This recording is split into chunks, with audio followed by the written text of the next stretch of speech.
What is going on, everybody out there today? I am Solar Gray, the cinematic sorcerer, coming at you from the Wizard's Tower. And what's going on, people?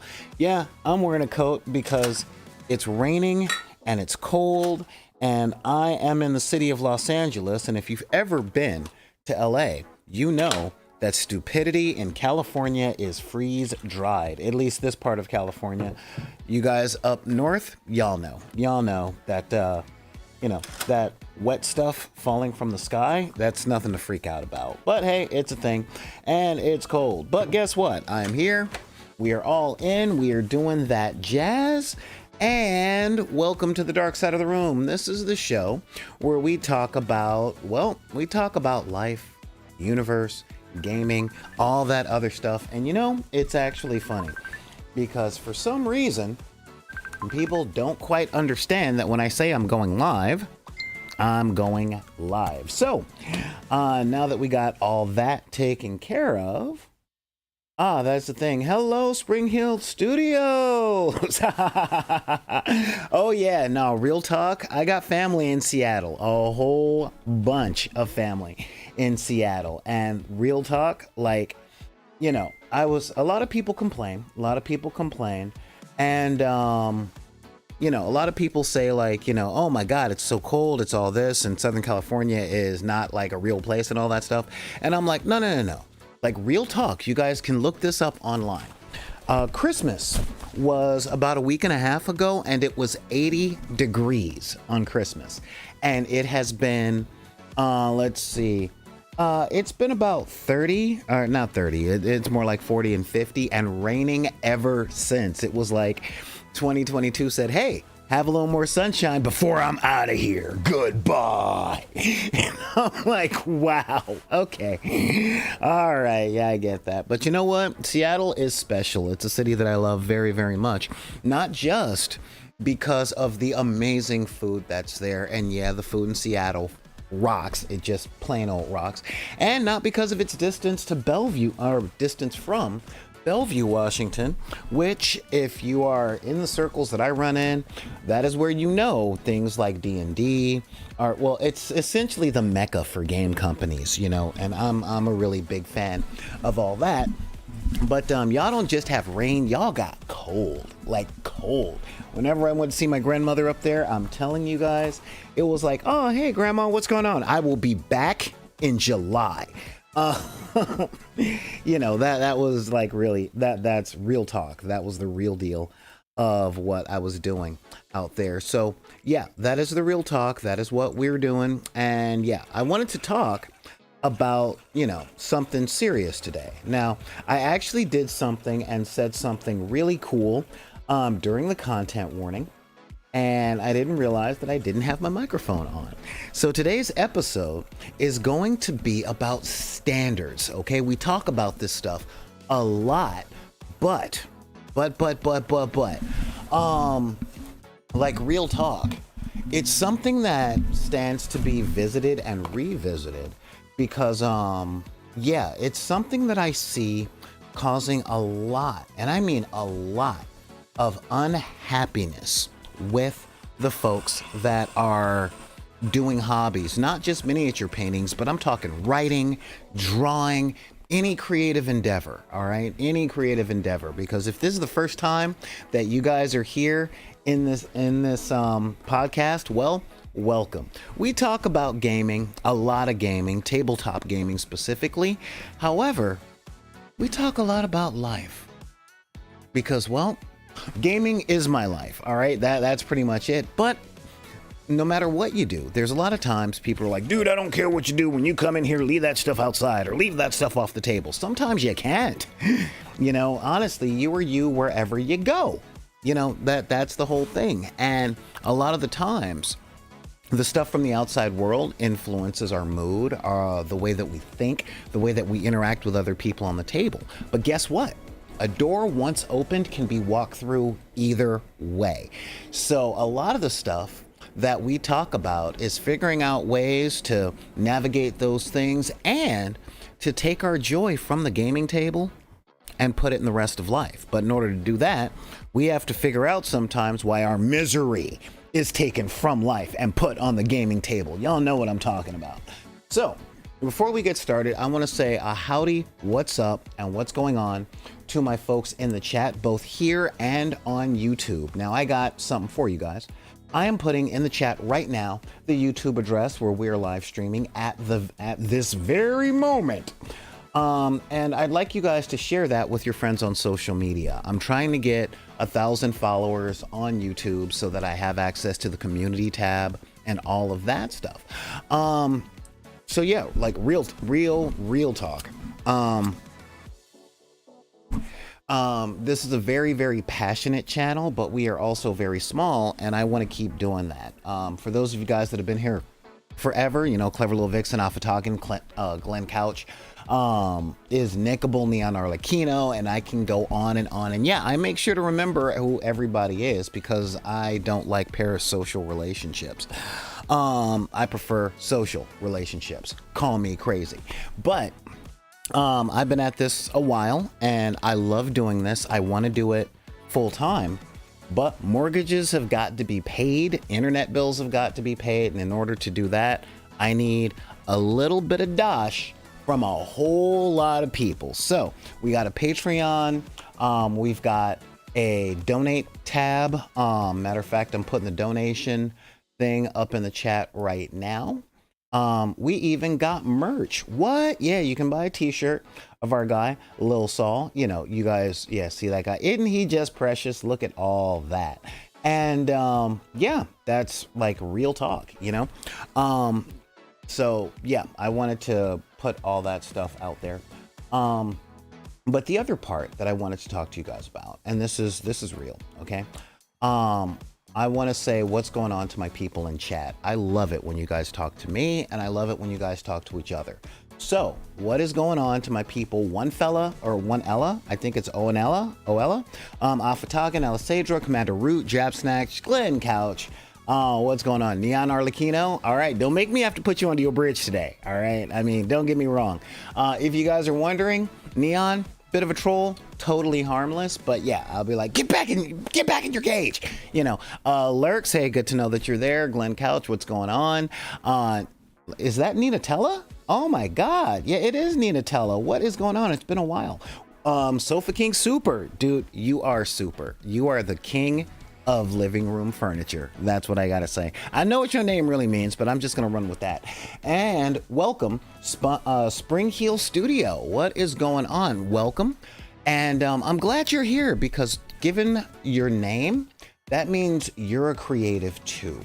And this is what I wanted to talk about because everybody that gets involved in any hobby, okay, any hobby, whatever, we go through this major thing. Now, there's a lot of things that I talk about on this channel, like being a painting butthole. What that is trying to fix that one last thing, that one tiny last thing before you go to bed. I'm just gonna finish this cloak, or I'm just gonna finish this sword, or I just got this one more seam to go, or I'm just gonna color correct this one shot, whatever it is, but you don't know how tired you are. So everything that you start doing just messes up something else, and you just got to put it down and get a cup of coffee and go to bed and all that other stuff. But you know what I'm talking about. All right. You know exactly how that is. Glenn, are you asking me how's my water intake? My water intake is great, especially when I strain it through, when I drink it hot and I strain it through coffee beans. All right, that is some great stuff. God, I'm terrible. I'm living in like one of the global capitals of dehydration. It's like, hey man, you should hydrate. You should do that. What? I hydrate? I'm drinking water. Water's wet. There you go.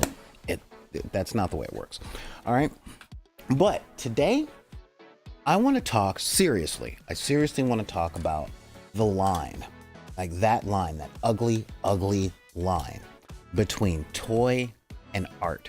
All right. And I really put this out there today because I've been talking with a lot of people lately, a lot of people and a lot of hobbies. I'm talking filmmaking. I'm talking music production. I'm talking visual art. I'm talking dance. I'm just talking all the way over. And as you guys know, I'm a gamer. Okay. I still call myself a gamer. I do mean tabletop gamer because we were gamers before the video games came. And that's what we were called. And then the video game people came along and they said they're gamers. Like there's only one kind of game that people can play. And now when I say I'm a gamer, they go, what console do you have? Do you play on PC? And I'm like, no, I got little miniature army men that go pew, pew, pew. And some of them look like Star Wars and some of them look like dragons. You know, and and of course I love my giant robot. So, there we go. Yeah, you conquer for now. Something will come along and displace you because that is the way of nature. Okay. But we had a good run. We had from 1974 to 2000, I'd say 2009. So, 35 years, not bad. Wait.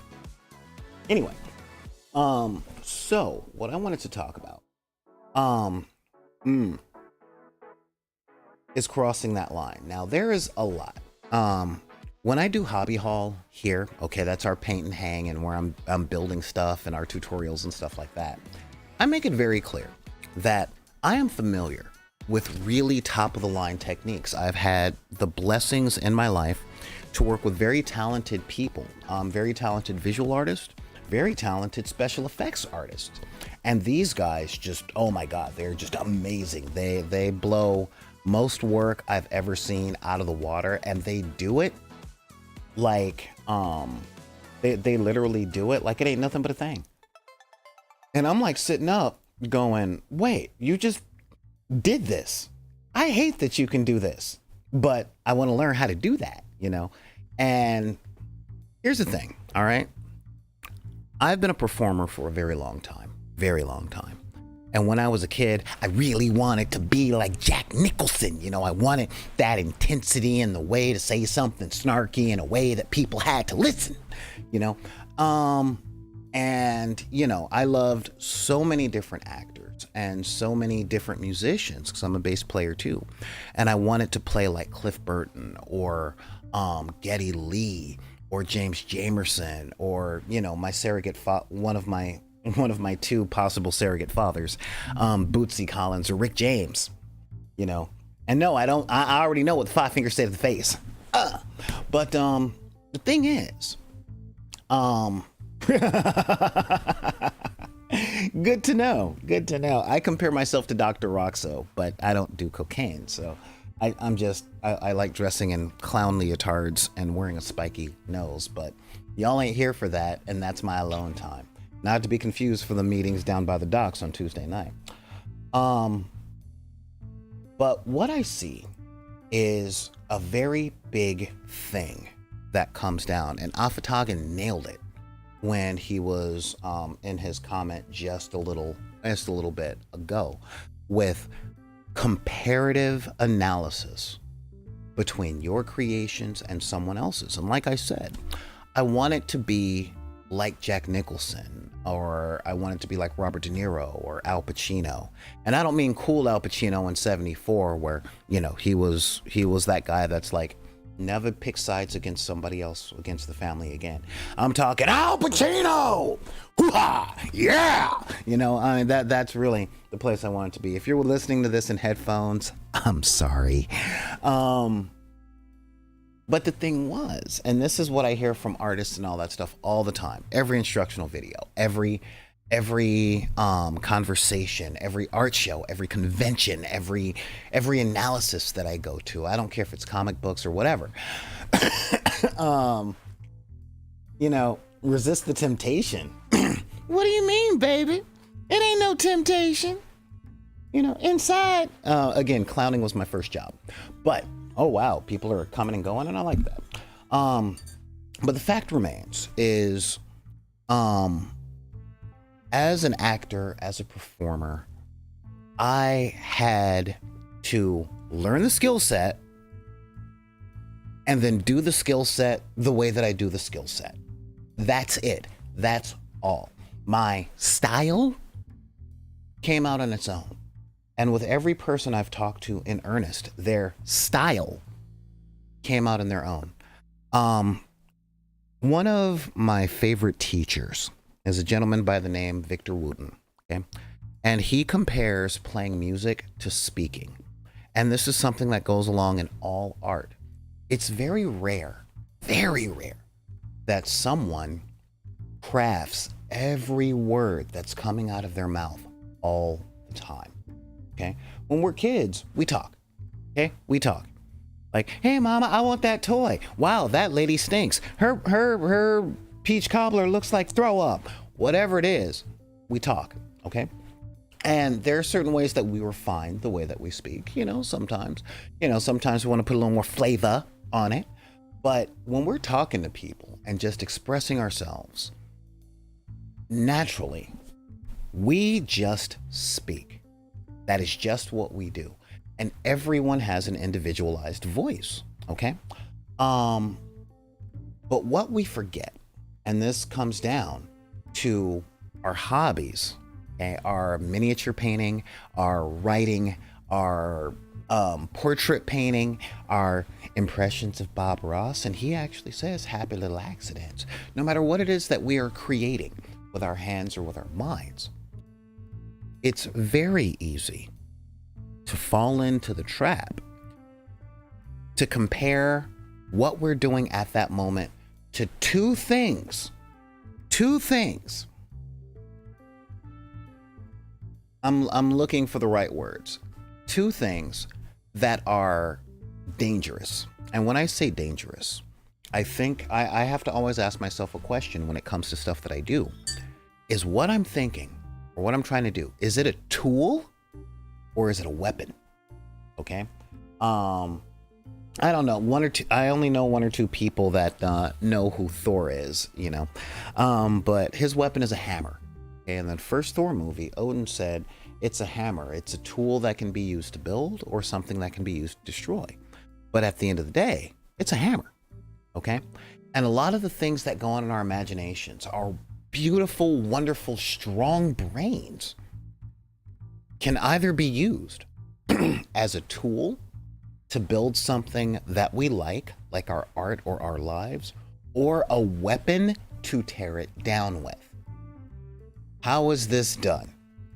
Well,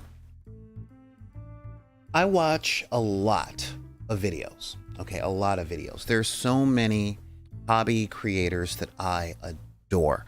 I love Discord Miniatures because the way that she researches and her turns of phrases are just amazing. I love Midwinter Minis because those guys really love what they do. I love XP to Level 3 because they are wacky and fun, and they take gaming seriously, but they don't take themselves seriously as high art with noses so high that they're doing lines of clouds like they're cocaine. And one of my favorite painters on all of YouTube and in this community is Dana Howell. I think her work is outstanding. I look at her stuff, whether she's cross-hatching or dry brushing something with her fabled pale sand. Her stuff blows my mind away. All that stuff. And I look at her stuff and I'm like, wow, she is amazing. Now, she has skill that surpasses my ambition. In other words, I don't want to be that good. So this doesn't affect me. But I know a lot of people, okay, that get Wookiee levels of aggressive when they set themselves to a standard that has surpassed their skill level. I thought about doing a sketch with a puppet, and I might, and put it up on YouTube or TikTok or something. Because a lot of people have these grandiose expectations of themselves. And most of the time, those expectations are put on us, and not the expectations individually, but the habit of setting expectations higher than our capability are put on us most of our lives. Okay. And it comes from a psychological condition of mythologizing a task. All right. people say, oh, you're a filmmaker. Well, make Avatar. And I'm like, dude, I don't have 104 people. Okay, I don't have 104 people. Truth, my family thinks I'm rolling in dough because I'm here producing videos on the internet. And for you guys that know internet culture, y'all know how broke I am. Broke. You know, but they have an idea of what the thing is in their heads, and it clashes with the actual reality of the situation. And a lot of people, when it comes to their own creations, have that same dissonance. Okay, a very, very, very strong dissonance. I have a friend, and yeah, I'm talking about you. I don't drop his name, but he's like, no, you can say my name, you can say whatever. I welcome the fight. I'm like, I don't. Hey, what's going on, 13? And I set up a 3D printer at their church a couple of weeks ago. And actually about a week ago. It wasn't that long ago. Anyway, it was after Christmas. So after Christmas, before New Year's. And they actually got a chance to use it. And they were like, no, I want this stuff set to tiny print layers. And I want it set to the highest resolution. And I want all this stuff done. And I want these bits to be perfect. I want them perfect out the thing. And I'm like, dude, you were setting your expectations to magical creation, and you are not a conjuration wizard in a world where magic works that way. Okay, this is not a Star Trek replicator. This is a 3D printer. Okay, it is closer to a sewing machine than it is to a photocopier. Okay. And I got a text at 4 o'clock in the morning, and he was mad at the 3D software that he was using. I think he was using Windows 3D. And he was like, I can't get what I want out of this. I can't see the thing at the angles and the controls. Screw this program. And I'm like, dude, you've been using it for 4 hours. 4 hours. And that was where I saw the expectation of mastery on something that they just started. And I got some bad news for you guys. And again, I ain't attacking nobody. I'm just using this as an example. Okay. But I got some bad news for you.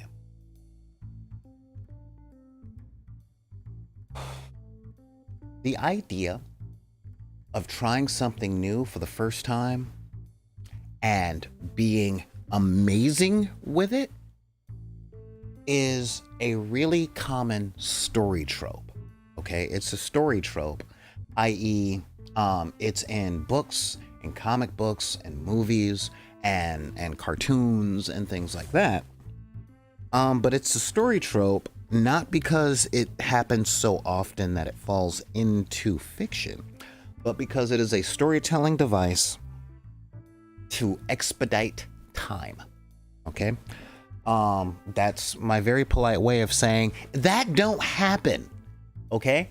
You might have a knack, but a knack and a professional level skill are two completely different things. All right? When you first start off at anything, thank you. I don't know if you guys can hear that, but there's a really low flying 747 over my head. You know, because I'm in the flight path of LAX, so it's a thing. So anyway, as I was saying, the idea of something working perfectly the first time, just out of the box, push a button and all that, that doesn't happen. And I can say that right now, and I can hear tap typing on a lot of your guys' keyboards going, yeah, I know that, duh. But I want to delve into that because this is something that we know, but we have a hard time internalizing. Okay, we have a hard time internalizing that, because if we internalized it to the level of, well, yeah, duh, we would never get upset at ourselves for crossing that line between toy and art. Okay, real talk. All right, like seriously. Let's see here. What is that? Neon just saw a cute anime that handled that rather realistically. Once the character decides to learn the guitar, there was a 3-year time skip for her practice. Real talk. And it was much better than a montage, you know. And yeah, seriously. I mean, if we internalized it, we would never set our ambitions beyond our talent and be upset when we don't reach it. See, three for a loop there, huh? Oh, it's really important to set your ambition beyond your talent. That's the only way that we can grow. This is what I mean when I talk to people and say, just reach for 3 inches further today than you accomplished yesterday. Okay. However, if you don't make that 3 inches, then it's not a matter of yelling and screaming and cussing and all that stuff and being pissed off. I'm so pissed off that I didn't accomplish more than I knew. Yeah, no, dude. It's not a matter of that. Okay? Because our best varies from day to day. Sometimes you didn't drink enough water. See, call back to Glenn Couch. Yeah, I see that you're doing that. I mean, seriously. It's one thing to grow. It's another thing to expect yourself to be where you haven't gotten there yet. And I'm going to get real with y'all for a moment. All right. So content warning. This is some real stuff. I'm Generation X and I grew up in a very toxic environment. And when I was an adult, I just went from toxic environment to another toxic environment. And within toxic environments, it is stock standard practice to set expectations of stuff way beyond a person's skill level in order to either make yourself feel better or to push them to go further, to be better. Okay. And there are people that still kind of try and do that stuff with me today, and they're getting lesser and lesser because I don't tolerate that. I really don't. One of my things is, if you're about to freaking criticize something I've done or something that I own or something, keep it to your damn self until I ask you for it. Okay, until I ask, what can I do to improve? Not, oh, well, you asked me what I thought, so I figured I'd tear down everything around you. Okay, I don't deal with that. Okay, I don't deal with that at all. Because I always say that tough love without love is just punishment. And a lot of people like to be punishing without showing the love because it's what they were taught. It was something that I'm gonna say boomers really changed the language of and really messed up, you know? So I'm like, yeah, no, unless I ask you, how can I improve? I don't want to know. I don't want unsolicited advice because all I'm hearing is, well, that was a nice try, but you suck, you know? And, I mean, people, when it comes to this channel and all the shows that I do, people try and open up with that all the time. And I'm just like, unless you want to hear me say something terrible, visceral, and personally insulting to you, you need to stop talking right now. Okay? Because that's how I roll. Okay? That's how I roll now. Okay? However, when I'm doing stuff, you guys, if you watch Hobby Hall, have heard me say time and time again, they are my toys and I will do what I want. All right? And why is that? Excuse me. Well, we're on the internet. And the majority of internet culture is talking about how things suck. Most of us are in the United States, and all advertisement is out there telling you that you ain't shit. All advertisement is telling you that you are ugly and your life sucks until you buy this product. This product will fix you. And it's hard not to internalize that. It's very hard not to internalize it, you know?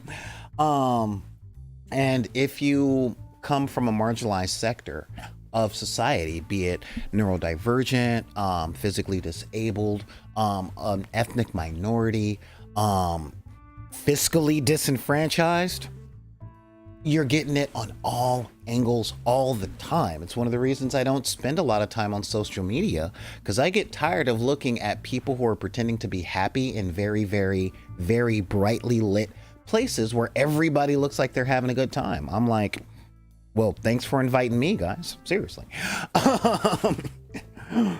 So yeah. Oh, make no mistake, my color is dark and gritty. I tell people to eat corn from certain places, but you know, it's just one of those things.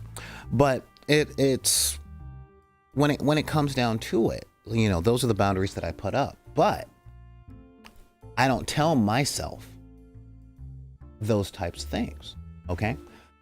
It's really easy to think that I suck at painting, or I suck at sculpting, or I suck at playing, when you see people online like Dana Howell, Ninjon, Midwinter Minis. And whenever you go to the gaming store and you just want to play a game, and somebody picks up one of your minis and starts going, "Eh." Now, since I 3D print my own, I cannot tell you how many times I have slapped my minis out of somebody's hands. Like, slap, I didn't ask you for that, and you didn't ask me to pick it up. What, you want to take this outside?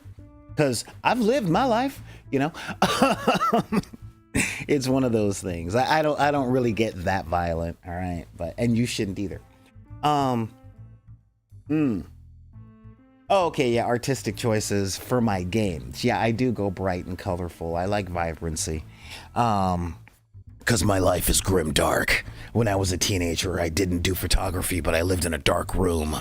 One big dark room. You know, yeah, I had my time at Brutal, and now I kind of, you know, I want some color. I like clowns more than I like clowns and coffee. I put a lot of cream in my coffee, you know. Hey, I'm just saying, when the people look up to the skies and shout, "Save us," I am not going to whisper no, all right? Because if not me, then who? Okay?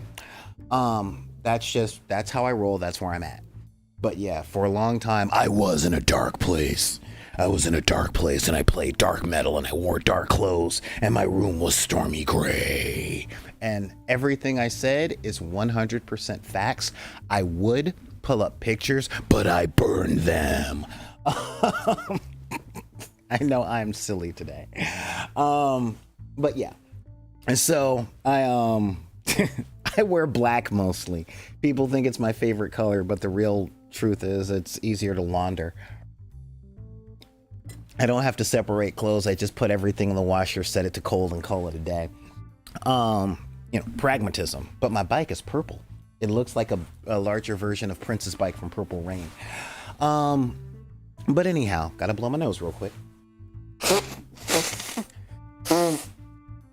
Some of y'all are saying disgusting, and I'm saying, look, I'm real, all right? Like, this is me. This is not a persona. This is not an online thing. This is the me that you're gonna get if we sit down and have coffee in real life, real talk.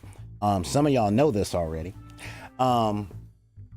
So when it comes down to painting your miniatures, building your terrain, making your costume, designing your comic book characters, writing your characters, coming up with your plots and stories,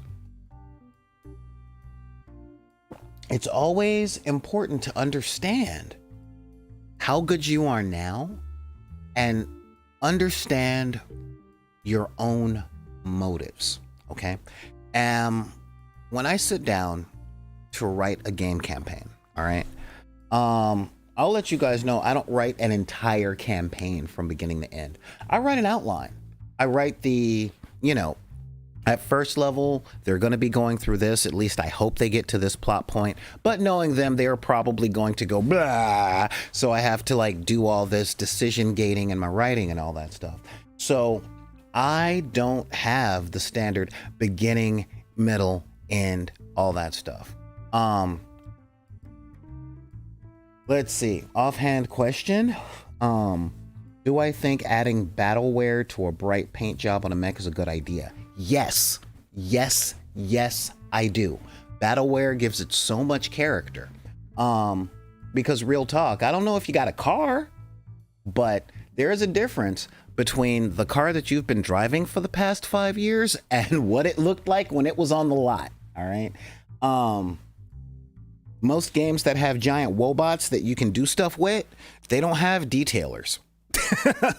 Especially in the grim darkness of the 41st millennium, or in the place where information is ammunition, you know, because you have to make sure that the inner sphere is protected from the clan. You know, it's a really big thing. You know, oh, and Lost Tech, yeah. It's very rare that you're going to find a piece of lost tech that's been hermetically sealed after a detail job. You know, so a little dust, few scrapes, yeah, gives a character, you know, real character. There's a reason that a lot of people prefer Viggo Mortensen in Lord of the Rings than Orlando Bloom. All right, because I've seen a lot of people go, "Oh my God, look at this! This is so hot," but I've never seen people look at Orlando Bloom as Legolas and go, "Who is that?" And I see that every time Aragorn is on screen. It's really one of the things. So anyway, back to the subject of the show. Comparing ourselves to what we think something is supposed to look like is a nice thing to do when you're learning or practicing. But when you're doing something for a purpose, like when you're painting miniatures because you want to play the game soon, like within the next week or so, then it really comes down to understanding your standards. Now, I know a lot of people are going to come at me, and I say, come at me, bro, with, it's important to have high standards. If you don't have high standards, you never improve. Blah, blah, blah, blah, blah. I'm like, stop. Okay, just stop.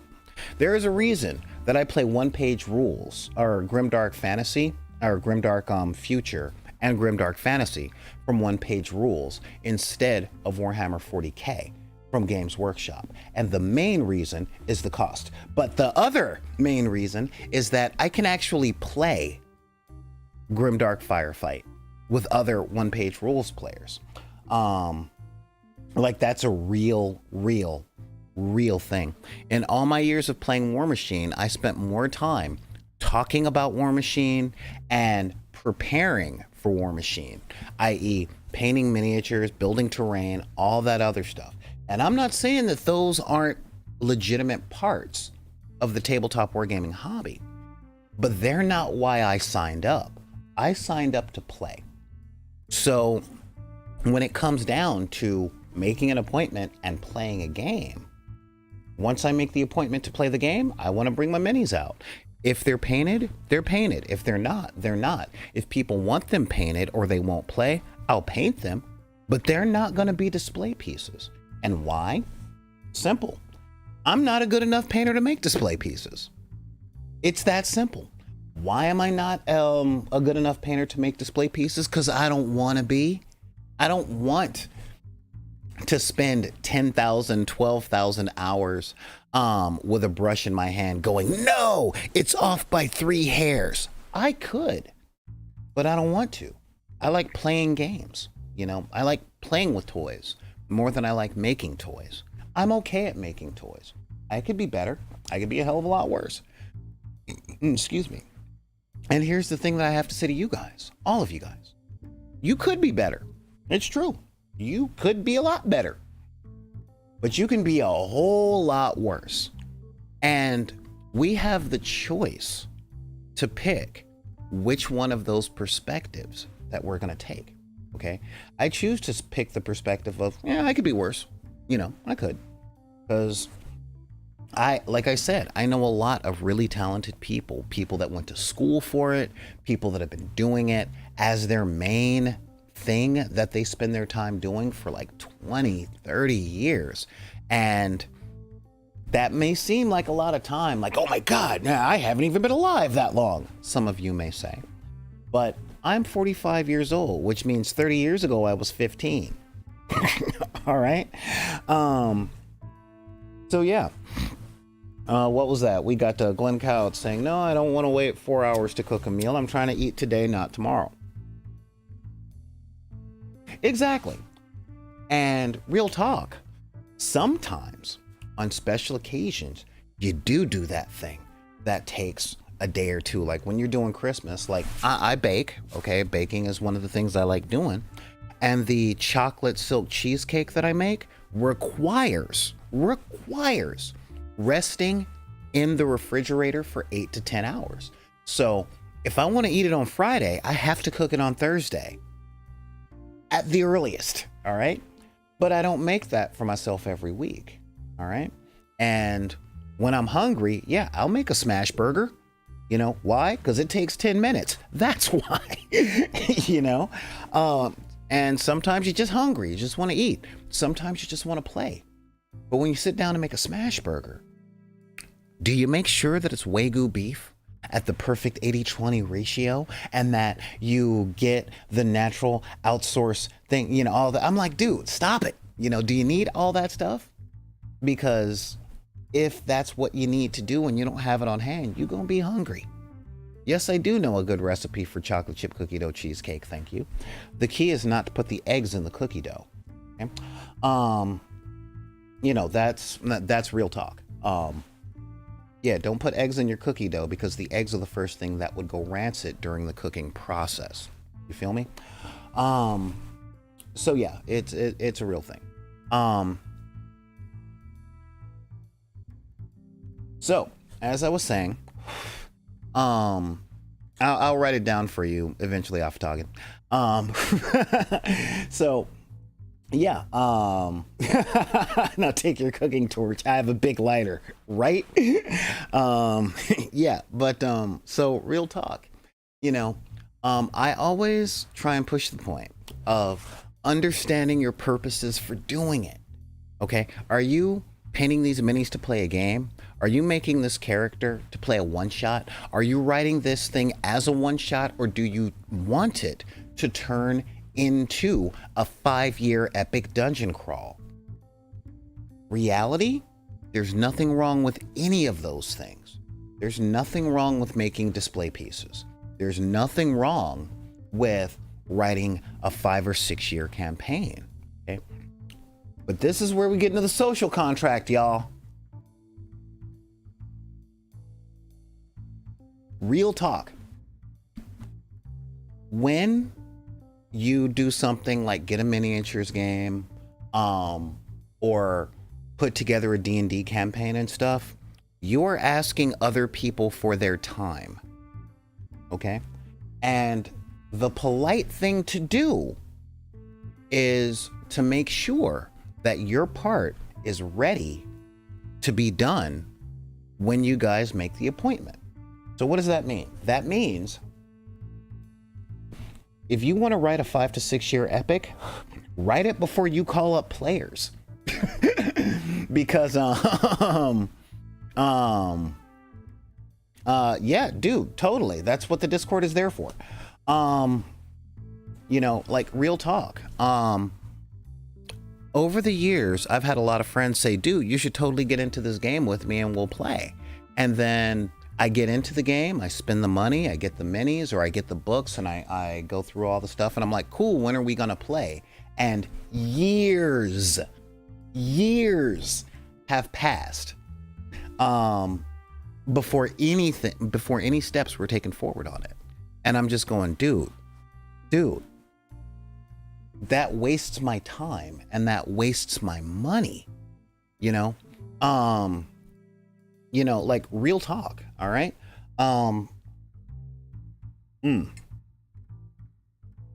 Because if I'm gonna spend $100 on Zombicide, okay, like, hey, if I got Zombicide, do you guys want to play? Yeah, sure, cool.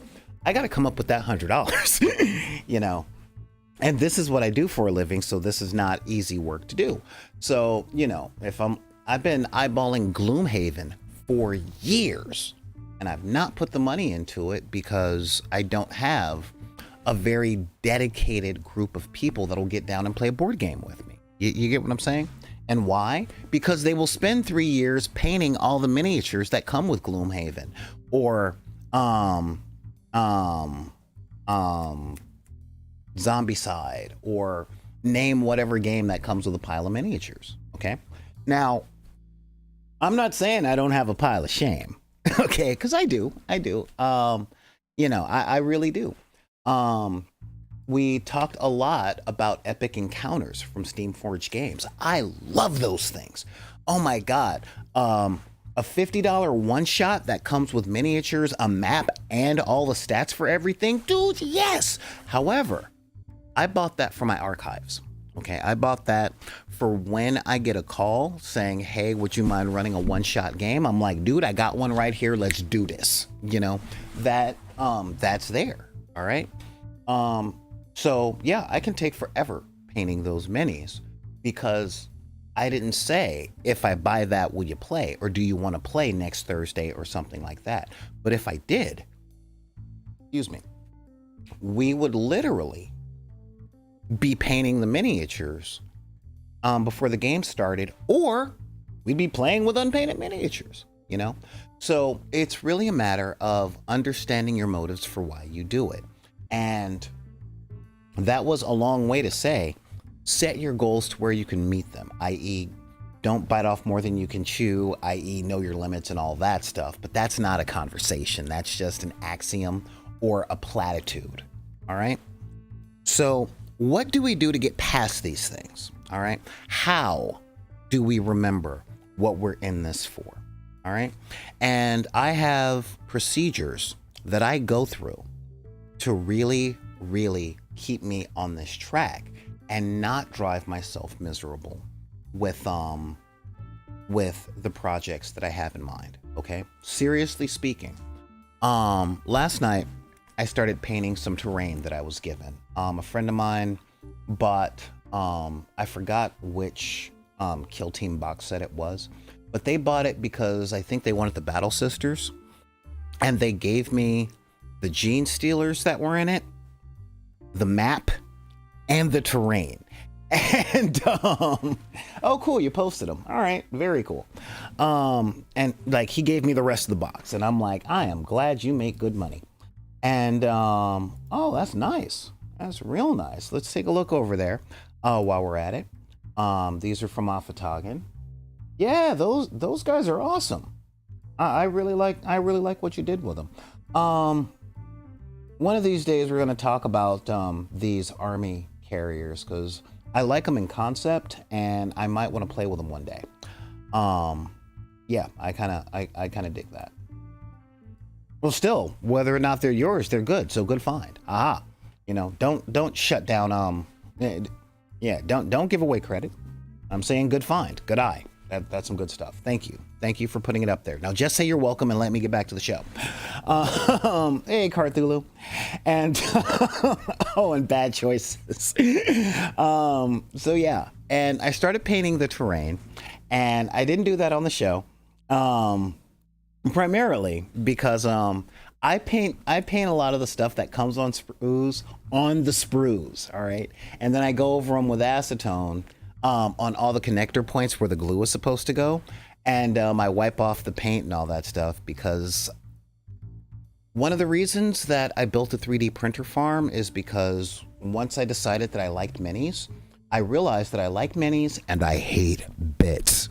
Why do I hate bits? Because I like walking around my house barefoot, and because I drop stuff, and I hate the idea of going, all right, now we're just going to put that little gun on. Oh God, yeah. You know, yeah, that's me.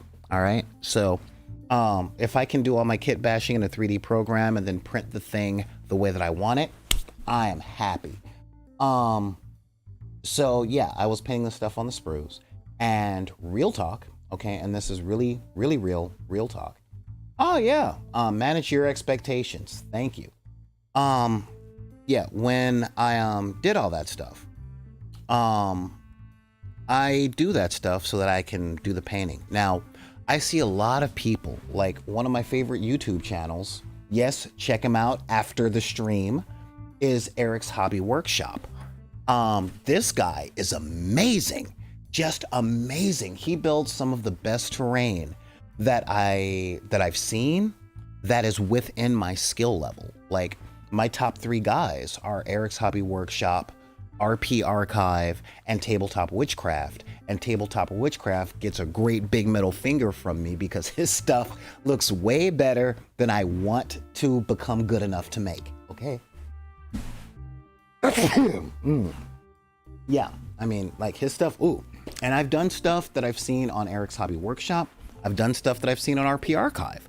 And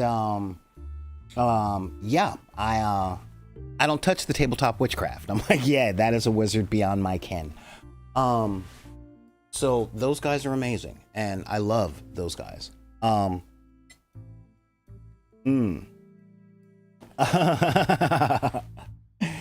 All right, but real talk. Um, you know, he makes that stuff. I love that stuff. And there's a lot of stuff that he does that I'm like, dude, I would totally do that, and I might one day. But my policy is when I have a purpose for it. You know, when I have a purpose for these things, then I will do it. And I'm good with that. You know, I'm really, really good with that. Because here we go. Yeah, look at that. 25 millimeter circular pack, black acrylic miniature base. Those things are so cool. And I'm really starting to like the clear acrylic ones as well. Although I say it all the time, I'm not a very big fan of painting miniatures.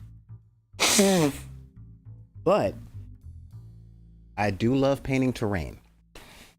And, you know, I see these guys like Eric's Hobby Workshops and Midwinter Minis and all these guys do amazing things with terrain. They think about what every pipe does. And they think about, you know, they have a story for every component. For every building, like, what does this little thing do? This is a console, but where's the console go to? And they do deep character dives on their minis and on their buildings and on their worlds, and I think it's amazing. And I don't do that. I don't. I don't do that. I don't want to do that. That is not my thing. All right.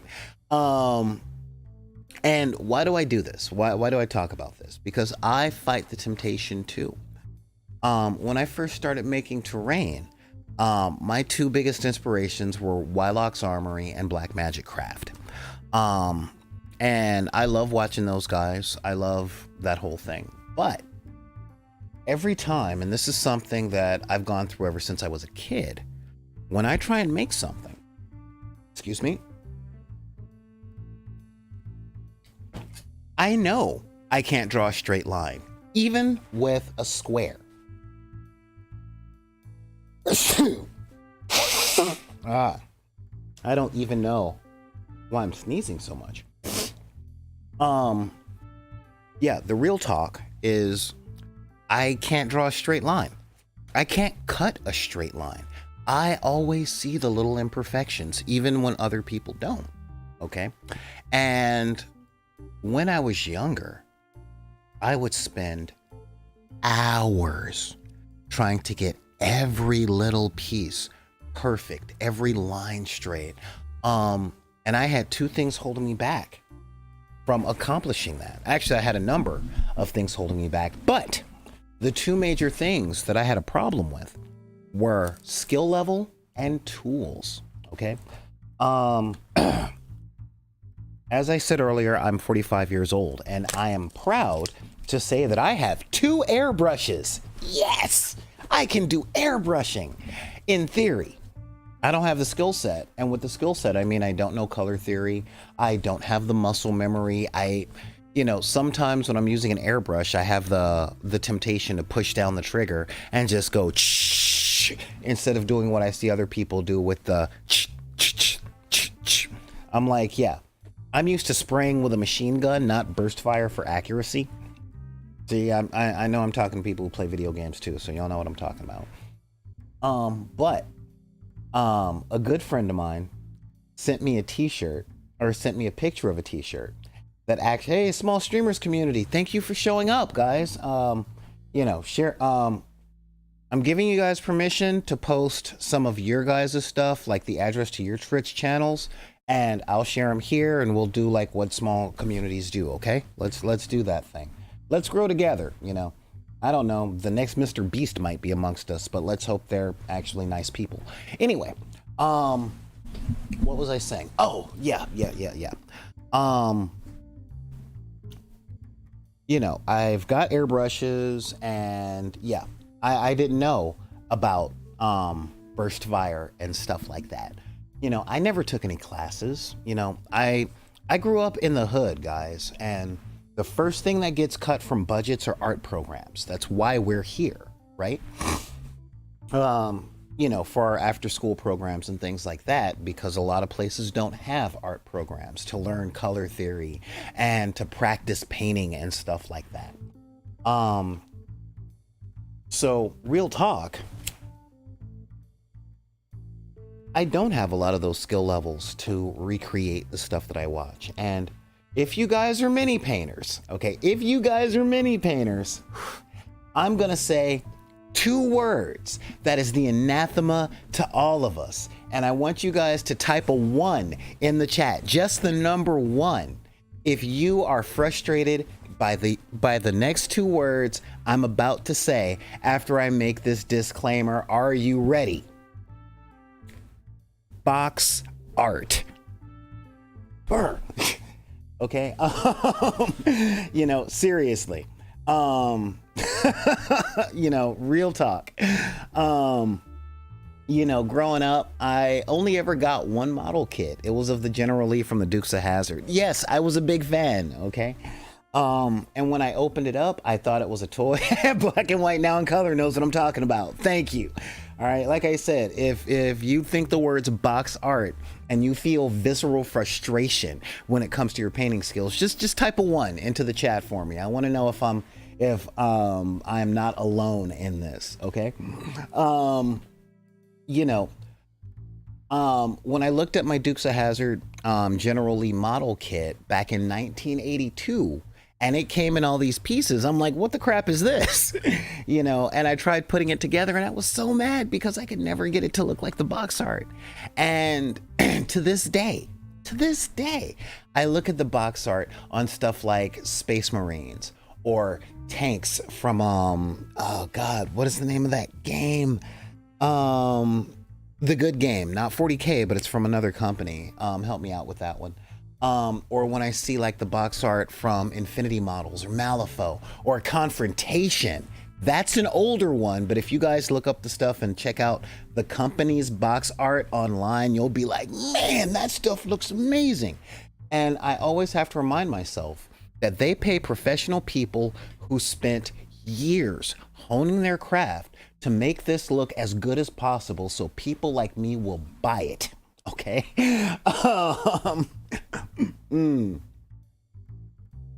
Yeah. I mean, seriously. You know, exactly. Box art, I do what I want. Thank you, Alphatogen. You know, and that's the whole thing. You know, when we do our art like that, cover art, box art, stuff like that, we always have to remind ourselves over and over and over again, dude, I'm not them. And the box art or the Jack Nicholson acting or the Ariana Grande or Adele singing or the James Jamerson Victor Wooden bass playing or the Steve Vai Yngwie Malmsteen guitar playing, that's them. That's Yngwie. That's Adele. That's Getty. That's Les. You know, that's Thundercat. You know, that ain't you. And that is all that's important. And I mean, the line that crosses between toys and art, okay, the standard that we have is when you set your standard beyond what you can realistically accomplish, you are on the path going lightning fast toward burnout. And I don't care what it is that you're doing, be it writing or music or acting or or cosplay and stuff like that. It really will burn you out. Because I'm sorry to tell you guys, this is a biological fact. Our imagination has the capability of putting pictures in our heads that defy the laws of physics. Okay, you can always imagine something that is gorgeous and beautiful and over the top that is literally impossible. If you don't believe me, buy the board game Guess Who. Those faces don't talk. All right, and if you buy the one from 1985, those faces don't talk. They're stickers. All right, but the commercials, they were talking because those commercials had special effects. All right. The thing that really taught me this, and I mean really taught me this, was when I was studying Kung Fu, you know? There was always people that came into our class wanting to do the stuff they saw on movies. And of course you do. It's great. It's fine. However, since they had never made a movie, they didn't understand wire work and martial arts. You know, they didn't know the difference between the two. You know, so they were just hurting themselves, like trying to jump 5 feet in the air and trying to get their clothing to sound like when they landed. And sorry to tell you, it's very rare that when you punch something, it actually sounds like, you know, that's not the way it goes. But what was there was beautiful. And a lot of the stuff that we imagine is outstanding. But when we cross that line between toys and art, we miss out on the artistic merit of the toys that we have. Okay? A lot of young writers want to write the great American novel. Sorry to tell you, it doesn't exist. America is too big, it's too diverse. The closest things that scholars will tell you comes close to the great American novel is actually the Great Gatsby. You know, but that was America at the time of Gatsby, and we're constantly changing. Okay? And it's great to have that ambition. However, and this is something I always have to remind people because of the internet, because of abusive bosses, because of terrible teachers. Just because it's not what you imagined doesn't mean that it's crap. Okay? It's not crap if you make a mistake. Okay? One blemish doesn't turn it into garbage. Real talk, okay? Real talk, guys. As you guys know, I do a whole lot of stuff, okay? Oh yeah, the automatopoeias that come up, God bless Adam West, really. You know, yeah, the real talk about a lot of this stuff. As you guys know, I've worked in Hollywood, I've done film stuff, and I will tell you, no director has ever published the movie that they wanted to make and been successful. There is always a pile of stuff on the editing room floor. Okay, always. No sculptor has ever, and I'm even talking about Michelangelo, all right, has ever looked at something and took what was in his head or her head and put and translated it to the real world. Everything that we look at as amazing and fine art was just close to what someone else imagined, but what they imagined wasn't real. Okay, what they imagined could not be. And sometimes what we end up with is better than we imagined, because that's actually part of the collaborative process, right? But just because something isn't what you imagined or what you hoped doesn't mean that it's garbage. And the way this is, I'm about to give you guys some real insider information, okay? The way that professionals do it, I'm talking the people that get paid for the work, the Jordan Peels, the Martin Scorseses, the Banksys, the Michelangelos, the Ansel Adamses, the way that they do it, okay, is they literally get as close as they can to what they imagined, but then they take a breath and they appreciate what they have. And that could totally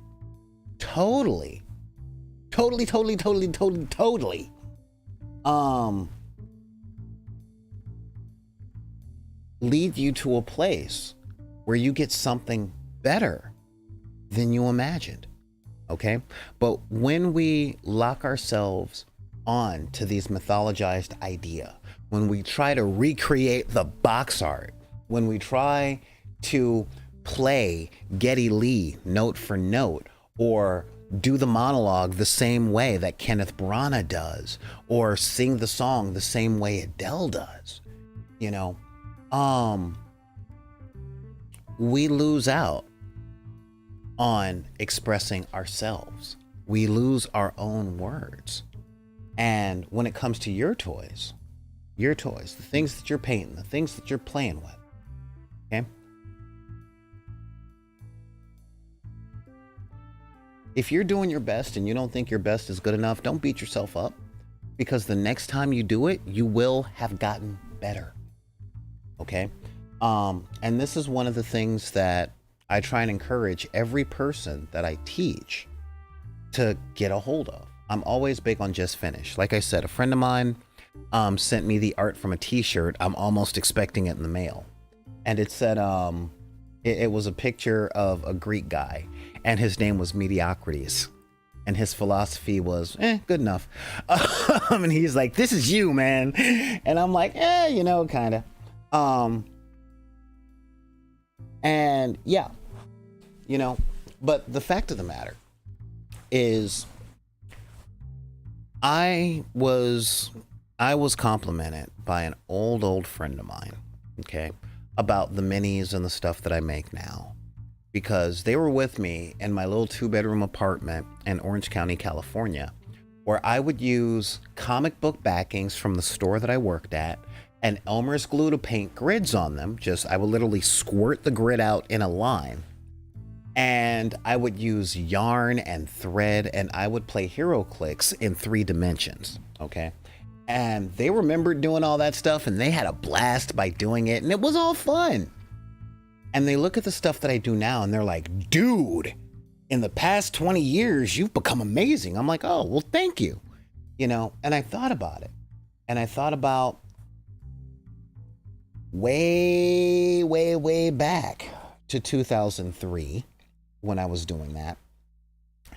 And I'm like, you know what? I have come pretty far, you know, and I've come far not because I aimed to go that far. It's just every time I made something, I learned something new. And then I made something else, and I had chances to apply that something new. Okay. But I didn't hold myself up to, if it's not what's in my head, then it's garbage. That's not the way it works, you know?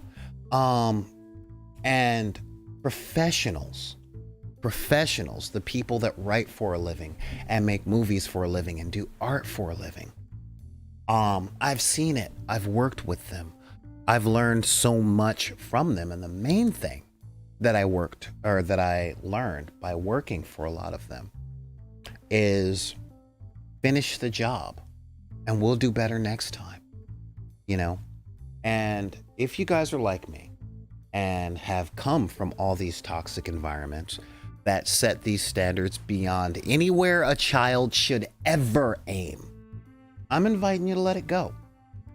Let it go, because when you let it go, that's where the fun begins.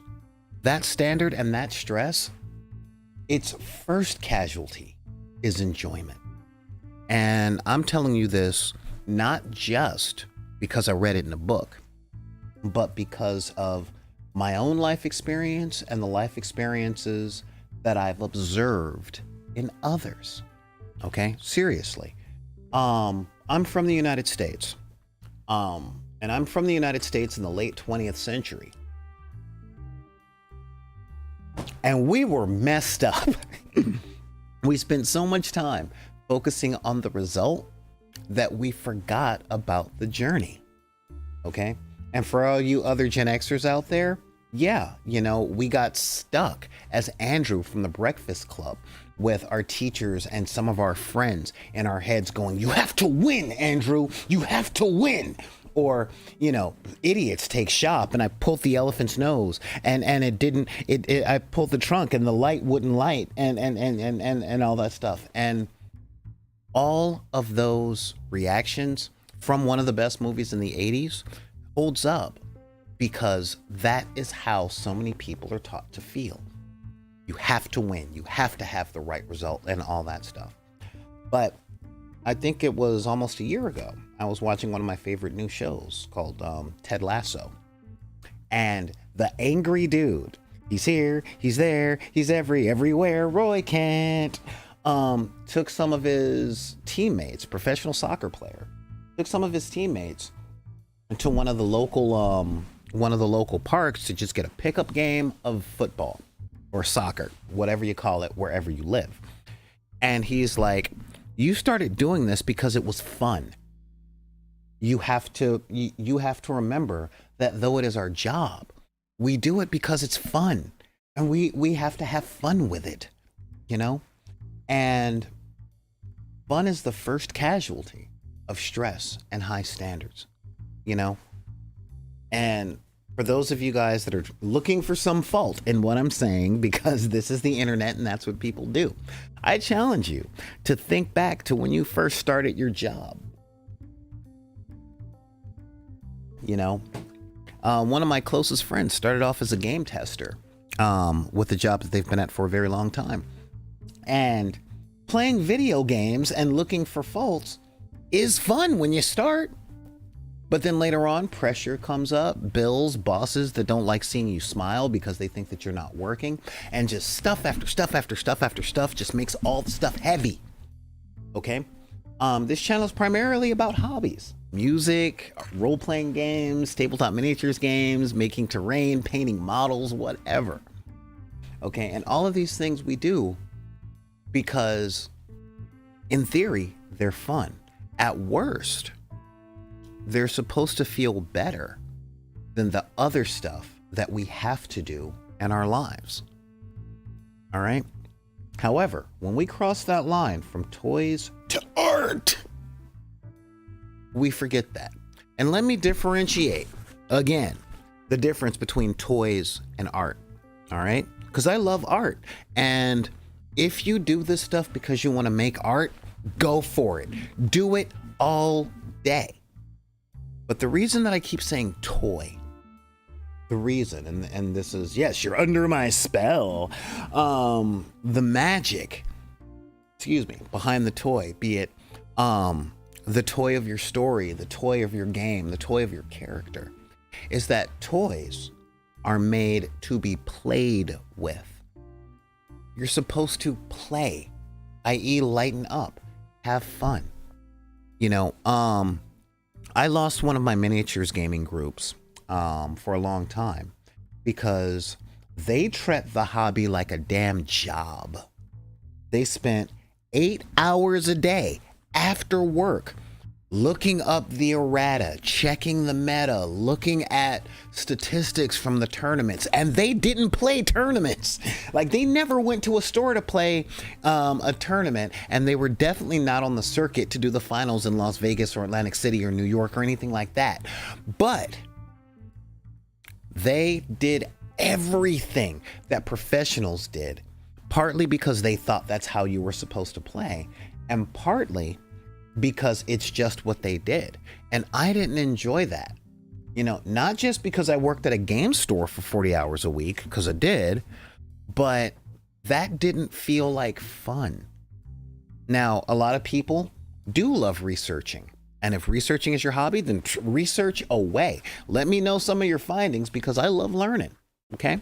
However, when something isn't putting food on my table, a roof over my head, or medicine in my bloodstreams, hey, Xanathades, then I'm not going to work for it. I'll work at it, but I won't work for it. I won't let it become a job and absorb my time in 40, 50, 60 hours a week, okay? I keep it as a toy. You know, keep it as a toy. Play with it. Have fun with it. You know, when we do hobby haul and I'm painting miniatures or I'm making terrain, you guys will keep hearing me say, hey, they my toys. I do what I want. You know, could I pay attention to where the pipes, thank you. It's raining. So yeah, that's a thing. You know, and my jacket game is kind of on lock. You know, it's something I've been practicing since I was like 11. But yeah, real talk. I could look at the building and go, well, the pipes here go to this, and I can make a story behind everything, and look at the gargoyles and go, well, gargoyles were historically decorations for drainage pipes.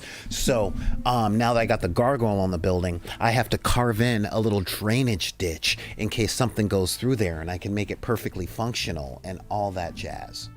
I could.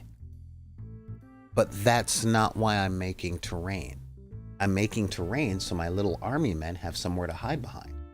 I'm making my little army men so I can be like, pew, pew, pew, pew, I will conquer this planet. No, no, you will not conquer my planet. This is my home and you shall not pass. You know, that's what I do it for. I play. When I play tabletop miniatures games or anything that involves strategy, I am not a military general that is weighing my worth on whether or not I can outthink you in a battle of wits, and my entire personality does not sit on victory.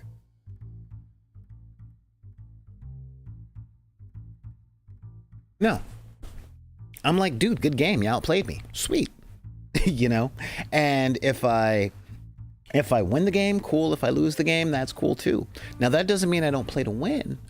But that does mean I'm not studying my opponent and looking at their last 15 games and looking at where their team or their lists fall short. I don't do psychological profiles on them to throw them off balance so that they forget their strategy. I don't take forever so that they end up getting tired and I outthink them by I outthink their little army men on the table by making them too exhausted to play.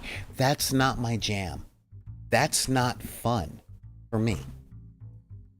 If it is fun for you and it's fun for the other player, then hey, keep it up, you know, keep playing. That is your toy. However,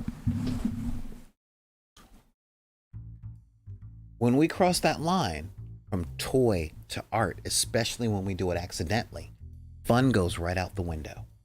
Okay, but sometimes, a good amount of times, we can keep it fun and end up with art.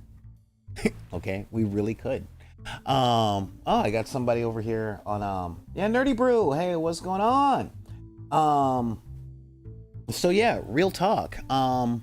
You know, keeping an eye on your standards requires really understanding your skill levels and not being as hard on yourself as the people in your past that made you cry. You know, because I've had lots of people constantly tell me how I can make what I made better. And I'm like, that's cool. Thank you for the thing. But wait for me to ask you how I can improve next time. You know, and that's all I'm asking. And that's what I'm recommending for you guys. You know, don't give away credit or beat yourself up because whatever it is that you did wasn't up to your standards. You can know that you do better as long as you're doing the best that you're capable of at that time.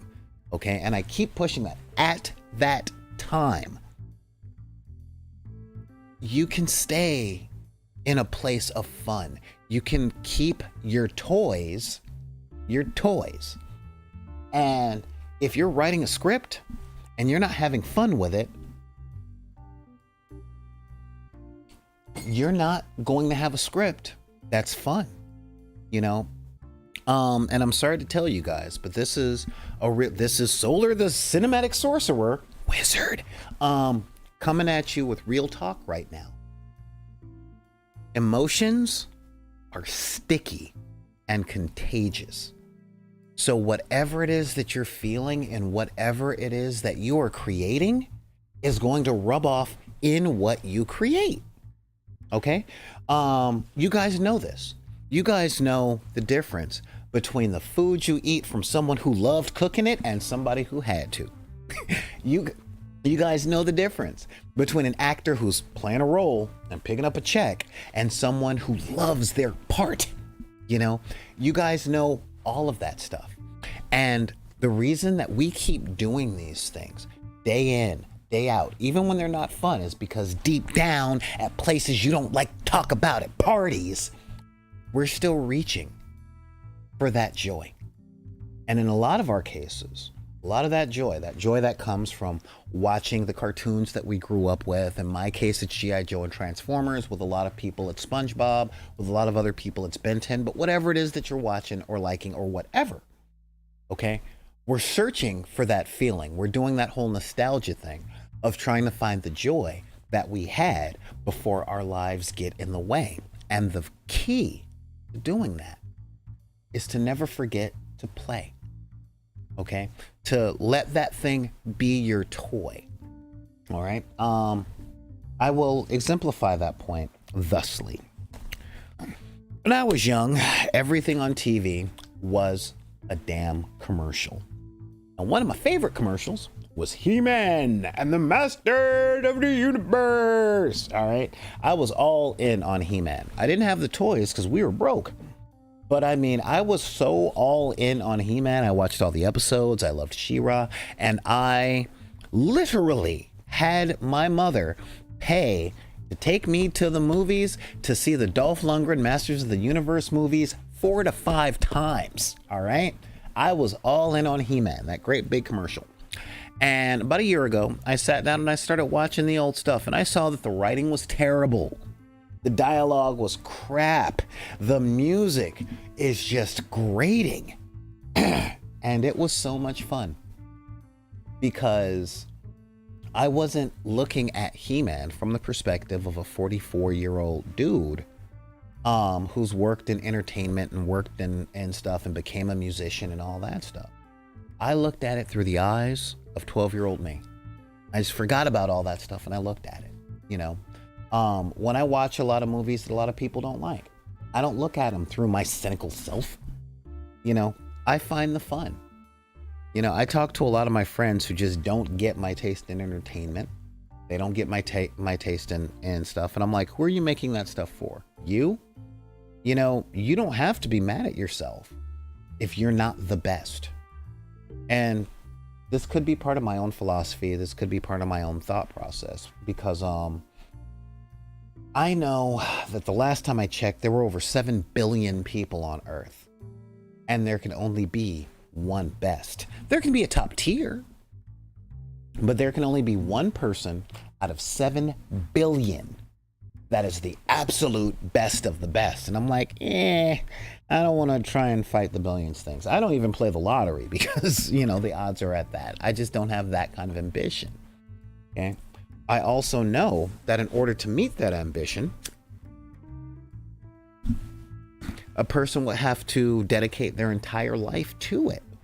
And the fact of the matter is, and I learned this with my bass playing, there are people out there who were born on days that I could cognizantly remember as an adult that play way better than me. And they've been playing for their whole lives. Now, I've been playing for my whole life, but not in the same way that they have. And they are better than me, and I love them for it. Does that mean I'm down on myself for not being great? No. Does that mean that sometimes a voice comes in my head that says, you've been playing longer than they've been alive, they shouldn't be better than you? Yeah, it does mean that. It means sometimes that voice pops up. But I play the bass. I play with the guitar. You know, but all the time I play. I don't work. You see what I mean? It's not a job. I never wanted to be a musician. I never wanted to be a miniature painter. I never wanted to be that kind of visual artist. So I'm fine with what I'm doing. And if a person wants to be that, take the classes, get the jobs, put yourself out there in art galleries and things like that. That's one thing. Okay? You know, do the work that's required. But if you're not doing the work that's required 60 to 70 hours a week, don't beat yourself up for not having the results of having done the work for 70, 80 hours a week and only looking like it's a hobby. You know, again, food in your mouth, roof over your head, medicine in your veins. That is what constitutes work.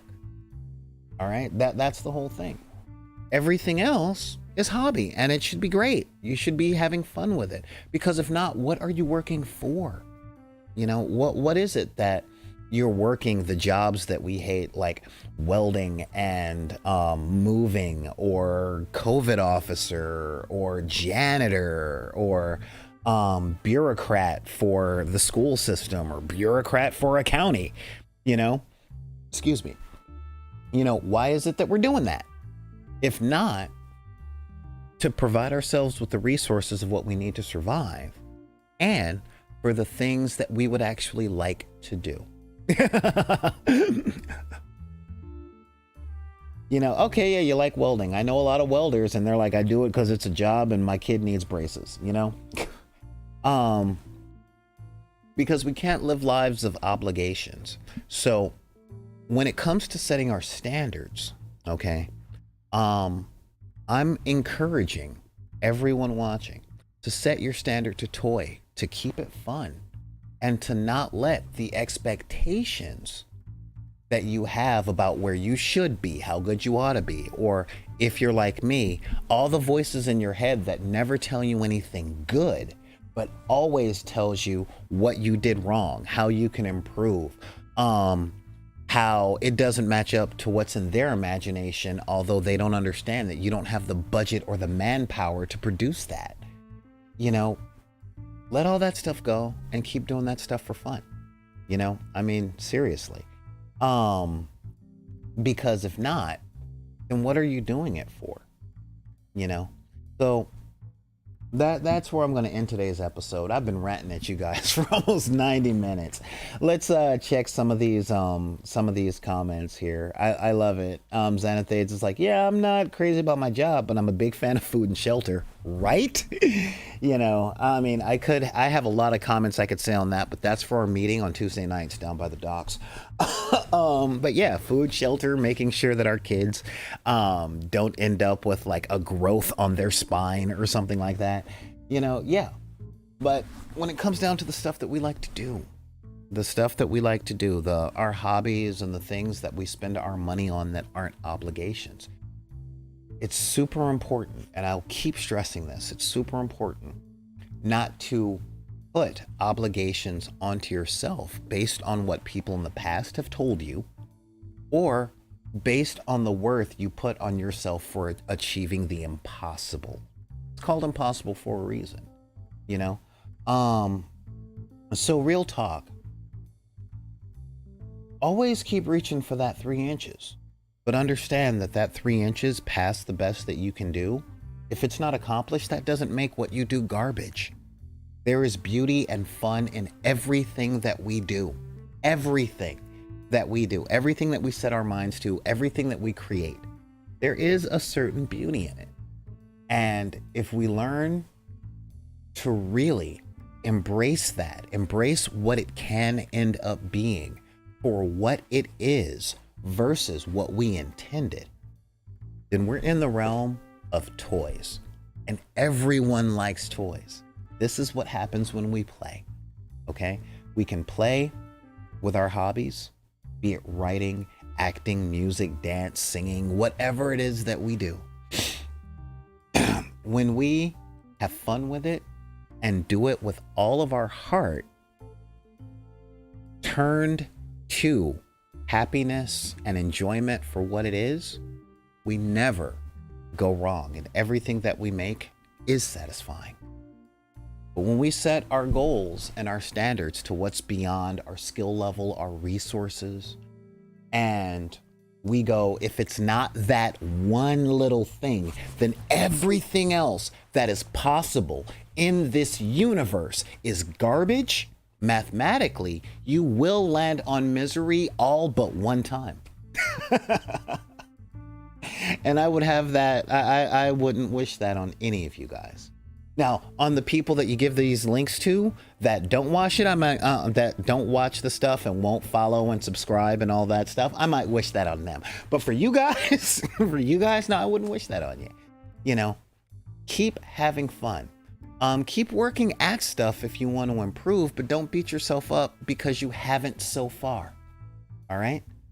Never forget that our hobbies and things as adults, and if you guys are kids watching this, hold this with you hard. But the things that we do as adults, they're meant to bring us joy, you know? And at worst, they're meant to take our minds off of the other stuff that we do, you know? So try not to sprinkle that kind of thing on your toys, you know? Play with the toys.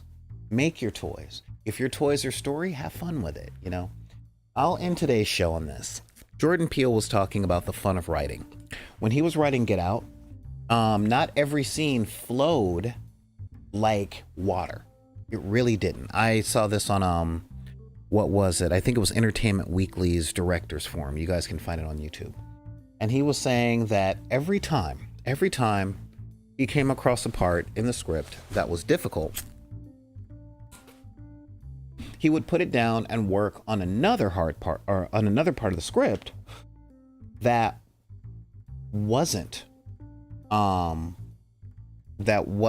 difficult. Actually, the part of the script that was fun.